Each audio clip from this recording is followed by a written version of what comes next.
আপনি দেখেন, একটু চিন্তা করবেন, যদি এই ধরনের কোনো কিছু থাকে, ধরেন আপনাকে নাউনের আগে বলছে একটা আইএনজি ফর্মযুক্ত ওয়ার্ড আছে, বলছে এটা কি, আপনাকে দাগাইতে হবে।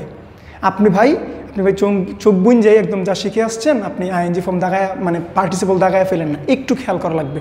আপনার কাজটা কি, আপনি যখন দেখবেন এরকম জিনিস আসছে পরীক্ষায়, তখন আপনি যে নাউনটা আছে এই নাউনটাকে আপনি সাবজেক্ট বানাবেন, বানায়া দেখবেন যে কন্টিনিউয়াস টেন্স গঠন করা যায় কিনা। ওই নাউনটাকে সাবজেক্ট বানায়া দেখবেন এই জিনিসটা দিয়ে কন্টিনিউয়াস টেন্স গঠন করা যায় কিনা। যদি কন্টিনিউয়াস টেন্স গঠন করা যায় তাহলে সেটা পার্টিসিপল, যদি কন্টিনিউয়াস টেন্স গঠন করা না যায় তাহলে সেটা জেরান্ড।